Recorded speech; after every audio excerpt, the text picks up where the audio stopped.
Namaskar, good evening. You are watching Rajya Sabha television. I am Smriti Rastogi with News Tonight. Let's begin the bulletin with the top headlines. All set for second phase elections tomorrow. Voting to take place for 95 seats across 11 states and 1 union territory. Lok Sabha poll cancelled in Vellore. Polling postponed in East Tripura seat till 23rd April.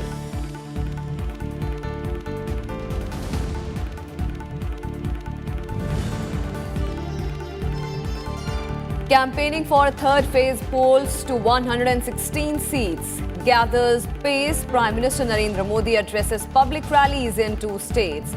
In Gujarat's Surendranagar district, Prime Minister says we hit where it hurts Pakistan. And still Congress is questioning us. Pitches need for a strong leadership in Maharashtra's Madha district.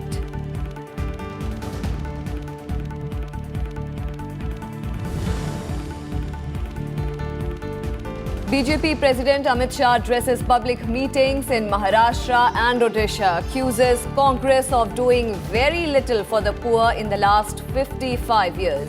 BJP issues fresh candidate list for MP, fields Sadhvi Pragya against Congress candidate Digvijay Singh from Bhopal. Congress President Rahul Gandhi addresses public meetings in Kerala.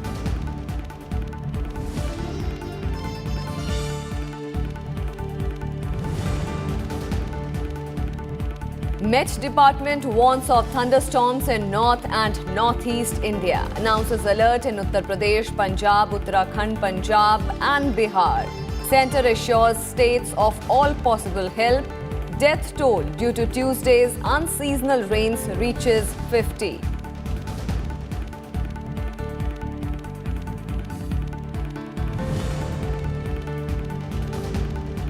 And Bhagwan Mahavir's message of truth, ahimsa and peace holds significant lessons for contemporary world, says Vice President M. Venkaiah Naidu, addressing an event organized by the Jain Seva Sangh. Underscores the dangers of terrorism, exhorts all countries to unitedly fight against the menace.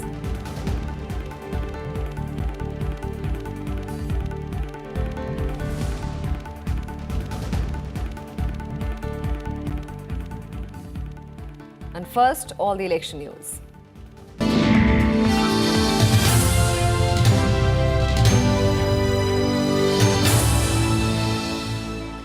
The stage is set for the second phase of Lok Sabha elections on Thursday. All preparations are in place to conduct polling for 95 Lok Sabha seats across 11 states and 1 union territory will go to polls in this phase. Earlier, 97 constituencies were scheduled to be covered in this phase. But election to Vellore seat in Tamil Nadu was cancelled over allegations of excess use of money power, and polling to Tripura East Lok Sabha seat postponed to the third phase on 23rd of April over law and order concerns. And 38 seats in Tamil Nadu, 14 seats in Karnataka, 10 seats in Maharashtra, 8 seats in Uttar Pradesh, 5 seats each in Bihar, Assam and Odisha, 3 seats each in West Bengal and Chhattisgarh, 2 seats in Jammu and Kashmir, 1 seat each in Manipur and Puducherry will vote in the second phase. Voting for 35 assembly seats in Odisha will also take place in the second phase on 18th of April.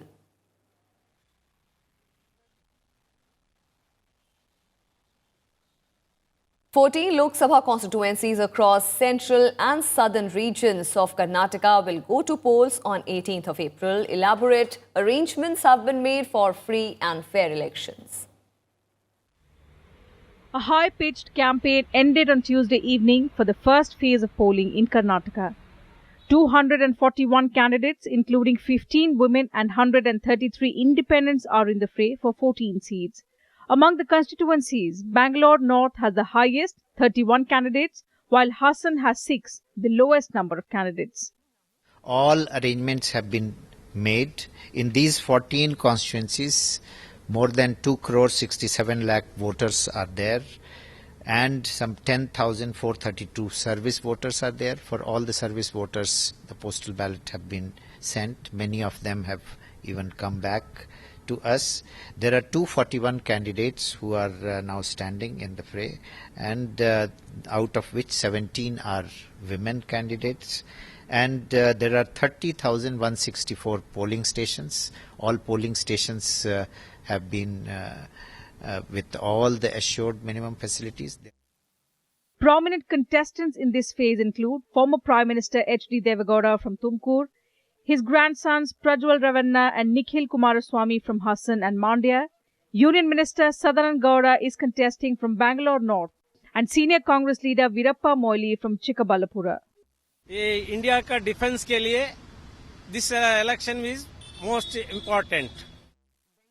The 14 constituencies are Udupi Chikmagalur, Hassan, Dakshin Kannada, Chitradurga, Tumkur, Mandya, Mysore, Chamarajnagar, Bangalore Rural, Bangalore North, Bangalore Central, Bangalore South, Chikkabalapur and Kolar. The JDS is in the fray in Hassan, Mandya, Tumkur and Udupi Chikmagalur, while the Congress is contesting the remaining 10 seats, including 4 in the Bengaluru region. The BJP is contesting 13 seats and supporting independent candidate Sumalata Ambarish in Mandya. The stage is set for high-stakes battle between the BJP and the Congress-JDS combined in Karnataka.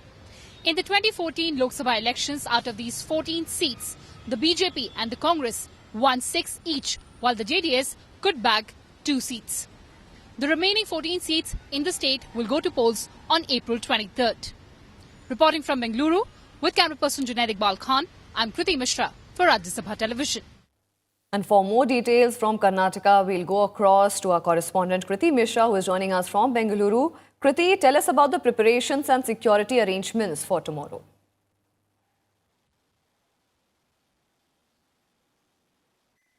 Well, Smriti, stage is set for the first phase of polls in Karnataka for 14 Lok Sabha constituencies, and elaborate security arrangements have been made by the Election Commission. So remember, there are 90,000 police personnel, 2.5 lakh polling personnel, 55 companies of central paramilitary forces that have been deployed. There are flying squads and also shadow squads to curb the use of illicit cash and money. But remember, the biggest concern is that of urban apathy because, Smriti, in this week, there are plethora of holidays. It's an elongated weekend. And last time also, during the last elections, we saw urban apathy in Bengaluru where the voter turnout was barely around 56%. So that is the biggest concern of the Election Commission. However, it has made special endeavour to motivate people to come out and exercise their franchise. Right. How that pans out tomorrow, that remains to be seen. Smriti? And Kriti, what are the key issues which the people in Karnataka will be voting for in these elections?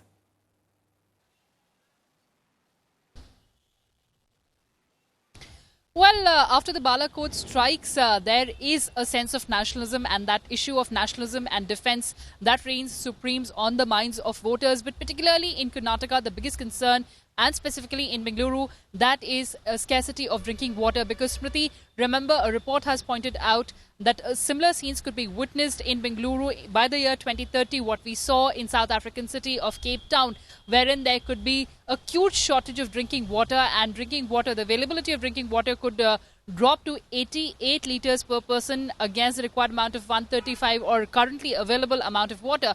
So that, of course, is the biggest concern amongst the voters. Otherwise, also agrarian crisis, and the way the government had promised the loan waiver, that also remains one of the prime factors that the voters would keep in mind, particularly the farmers would keep in mind while they cast their votes.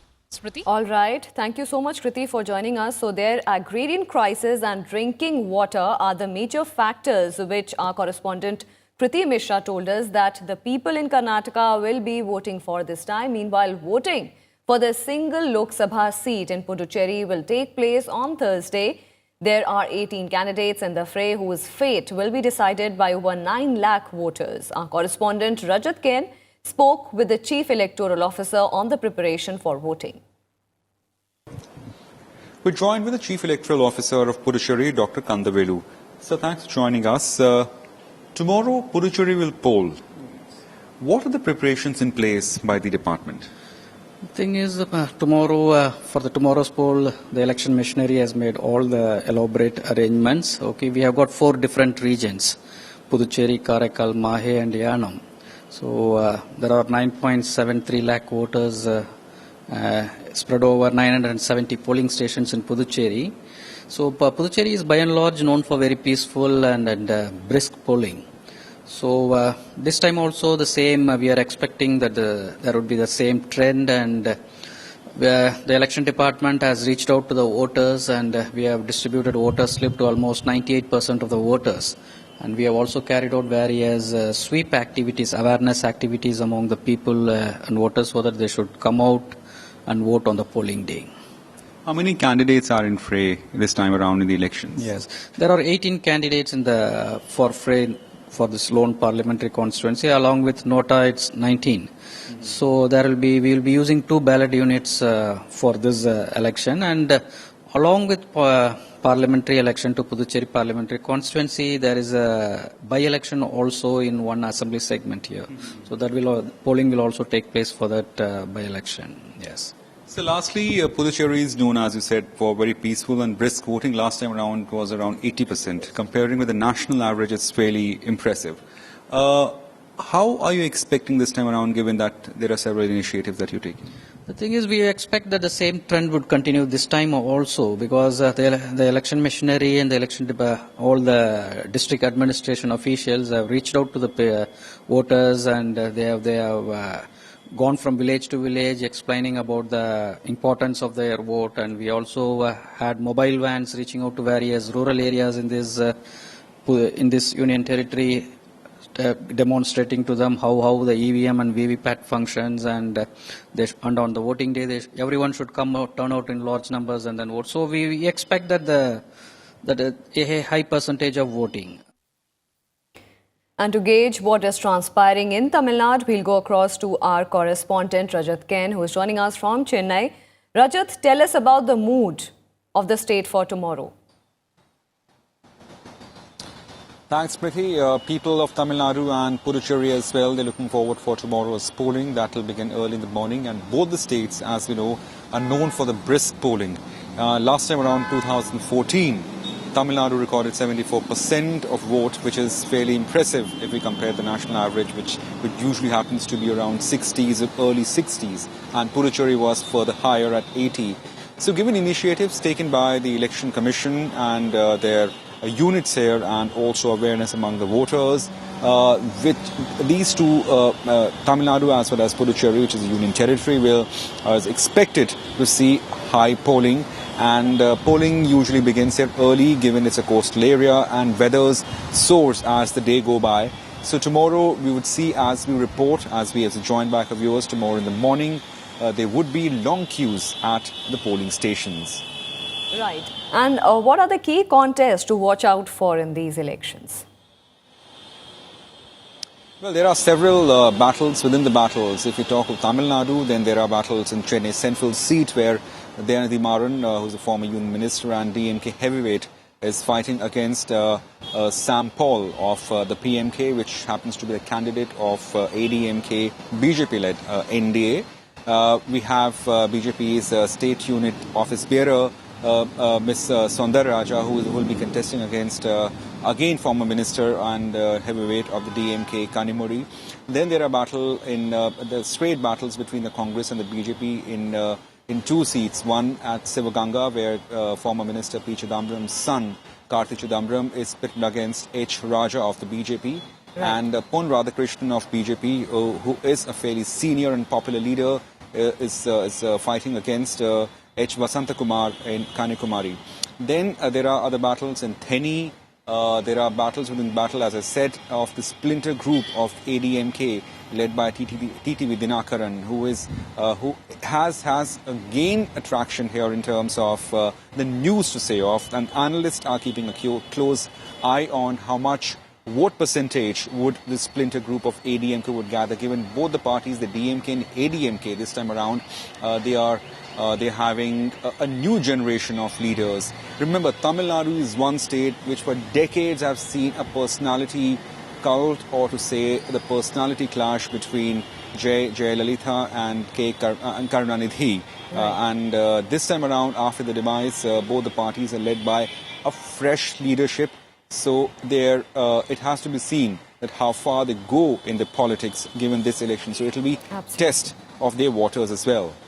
And very quick, Rajat, will the by-polls in Tamil Nadu have any impact on the political scenario in the state?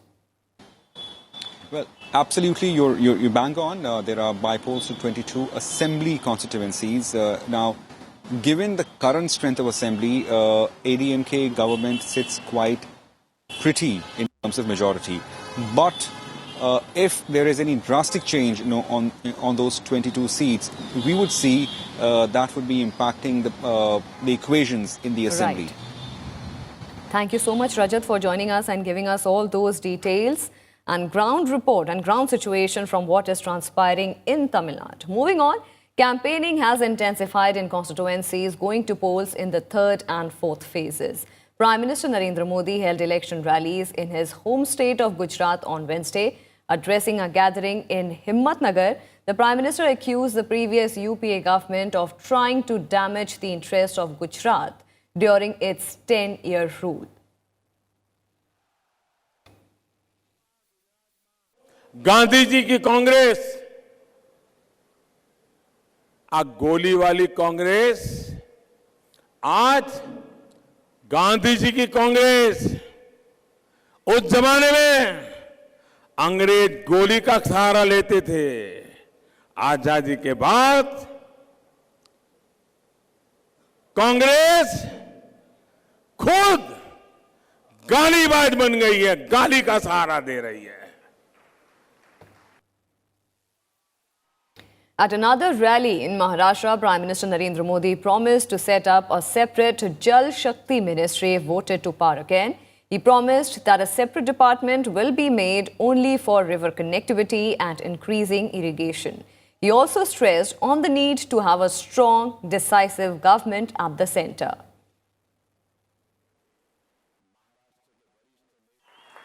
आपने 2014 में मुझे जो पूर्ण बहुमत दिया, उसने मुझे ऐसी ताकत दी, ऐसा ताकत दी कि एक तरफ जहां देश के लिए बड़े बड़े फैसले ले पाया, वहीं गरीब से गरीब के कल्याण के लिए भी पूरी शक्ति लगाकर काम कर पाया। 5 साल मैंने किस तरह सरकार चलाई, ये आपने देखा है। अब आपको फिर से ये तय करना है कि देश को मजबूत सरकार देंगे या कमजोर सरकार हम सह लेंगे। And addressing a campaign rally at Surendranagar in Gujarat, Prime Minister Modi referred to the surgical strikes and air strikes conducted by the country's forces inside Pakistan in response to terrorist attacks in Uri and Pulwama.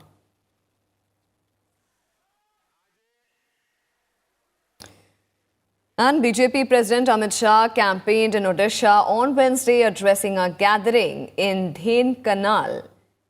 Shah accused the BJD government in the state of trying to destroy democracy and run a Babu Raj. He accused the Chief Minister Naveen Patnaik of creating a system of governance that has sidelined the elected representatives in Odisha.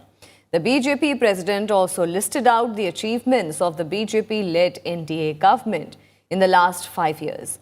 He further promised to provide potable drinking water to all the households in Odisha by 2022. कि 55 साल तक ये कांग्रेस के नेतृत्व में देश में एक सरकार चली कांग्रेस पार्टी की, परंतु देश के गरीबों के लिए 55 साल में कुछ नहीं किया। 5 पीढ़ी तक ये राहुल बाबा के परिवार की सरकार चली, मगर देश के गरीबों के लिए कुछ नहीं हुआ। नरेंद्र मोदी जी की सरकार 5 साल से चल रही है। 5 साल में देश के गरीबों के लिए 50 करोड़ गरीबों के लिए ढेर सारी योजनाएं नरेंद्र मोदी लेकर आए। Amit Shah also addressed election rallies in Maharashtra, where he targeted the Congress NCP combined in the state. He said that the two parties together ruled the state for 15 consecutive years till 2014 and did nothing for the people.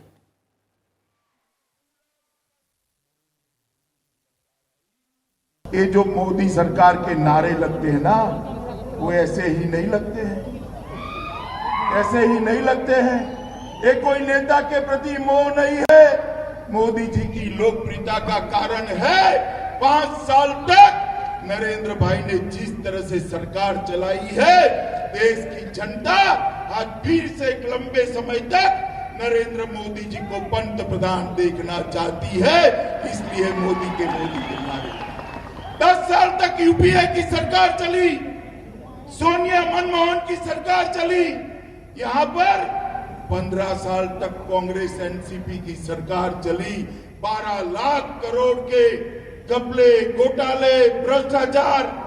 और मित्रों, मोदी सरकार ने 5 साल शासन किया, हम पर कोई एक पैसे का भी आरोप नहीं लगा पाया।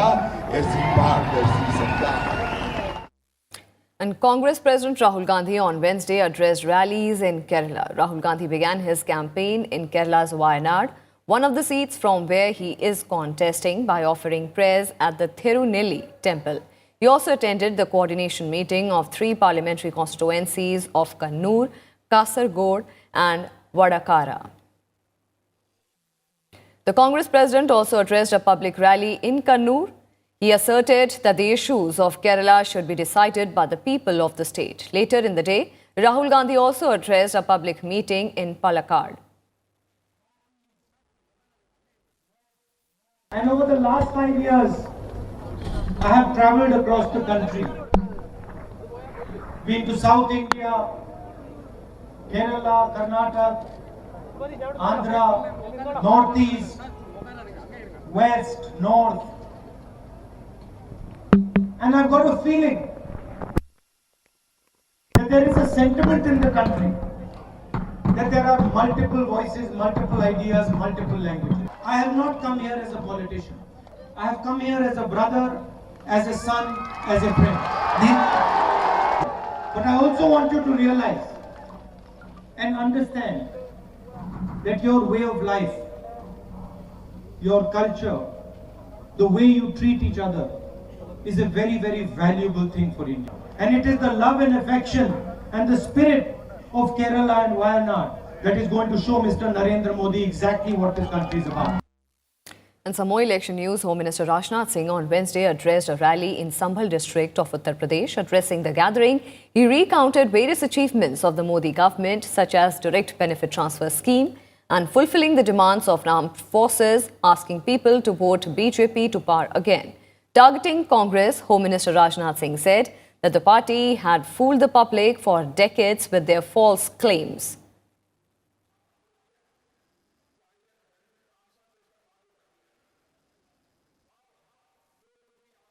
Meanwhile, Samajwadi Party has fielded Shatrughan Sinha's wife Poonam Sinha as its Lok Sabha candidate from Lucknow. This is the constituency where the BJP has fielded Union Home Minister Rajnath Singh. The candidature was announced by SP President Akhilesh Yadav a day after Poonam Sinha joined his party.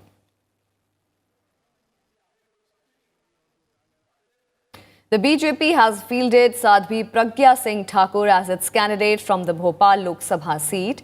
Thakur has been pitted against Congress heavyweight and former Madhya Pradesh Chief Minister Digvijay Singh. Currently out on bail in the Malegaon blast case, Pragya Thakur joined the BJP just hours before being declared the BJP nominee from Bhopal. An NIA court had dropped charges against her under the stringent Makoka, but she and other co-accused are still facing other charges in the Malegaon case.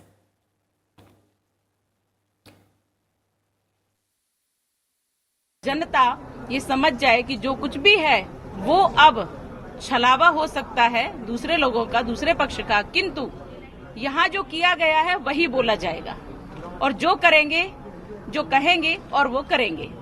इसलिए आप सबके सहयोग से, सभी के अनुभवों का और सभी के एकजुट एक शक्ति के रूप में कार्य करते हुए और यहाँ से निश्चित रूप से विजय श्री प्राप्त लेकर के देश को सुरक्षित भी करेंगे और देश का विकास भी करेंगे और हम सब देश को समर्पित हैं, इसलिए हम राष्ट्र की अर्चना और वंदना जीवन भर करते रहेंगे।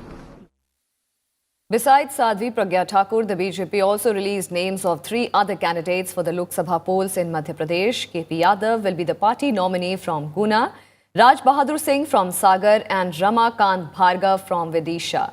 External Affairs Minister Sushma Swaraj represented Vidisha in the outgoing Lok Sabha. Alliance talks between Aam Aadmi Party and Congress were called off on Wednesday evening over disagreement on Delhi and Haryana seats. Aam Aadmi Party leader Sanjay Singh said the Grand Old Party had refused any kind of compromise on the seats, leading to disagreement between both the parties. मुझे नहीं लगता कि कांग्रेस किसी भी प्रकार का कोई समझौता करना चाहती और इसलिए हम लोग अब आगे बढ़ रहे हैं और अपना जो हमने 7 सीटें दिल्ली में ऐलान कर दी है वहां पूरी मजबूती के साथ लड़ेंगे और जीतेंगे. And now some other developments. Cash-strapped Jet Airways has decided to temporarily suspend all operations from Wednesday night.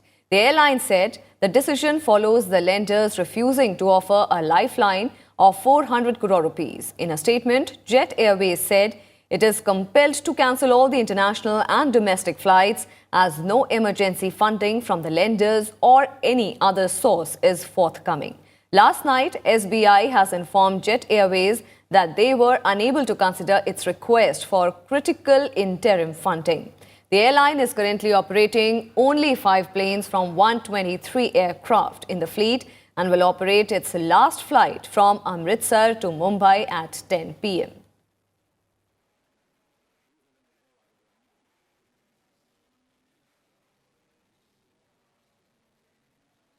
And now the latest weather report. Nearly 50 people were killed as rains coupled with thunderstorm and lightning hit several parts of Rajasthan, Madhya Pradesh, Gujarat and Maharashtra overnight on Wednesday.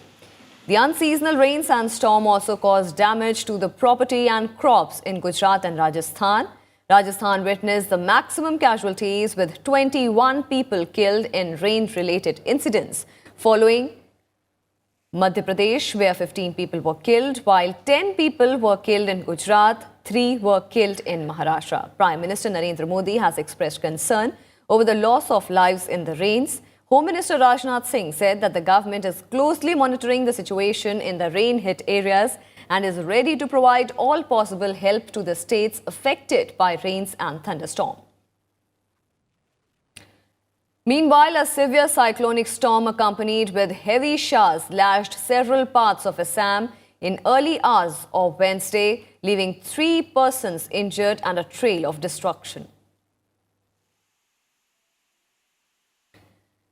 The Indian Meteorological Department issued a warning saying that several parts in north and northeast India may witness thunderstorm, hail and lightning on Wednesday. The Met Department has also issued an amber-coloured warning for various parts of Uttar Pradesh, Punjab, Uttarakhand and Bihar. And now, some more developments. Vice President M. Venkaiah Naidu has said that the philosophy of Jainism holds crucial lessons for the contemporary world. Addressing a gathering organized by Jain Seva Sangh on Mahavir Jayanti in Hyderabad on Wednesday, the Vice President said that Mahavir's message of non-violence, truth and universal compassion must be followed by all. Observing that terrorism and insurgency pose grave challenges to the modern world, Naidu urged all countries to unitedly fight against the menace. The life of Bhagavan Mahavir and the philosophy of Jainism hold many crucial lessons for contemporary world. We live in tumultuous times. On one hand, the world is fighting violence in several forums, from terrorism to insurgency to civil wars, and on several fronts. On the other hand, we are facing consequences of unchecked exploitation of resources and unbalanced, poorly planned developmental actions. Friends, our civilization is doubtlessly in crossroads today. We have to either change the way we live or prepare to face the inevitable consequences of our actions. At this juncture, some of the answers to the pressing questions of our time can be found in the philosophy principles of the teachings of Lord Mahavir. And that's all we have for you in this edition of News Tonight. Thank you for watching. Namaskar.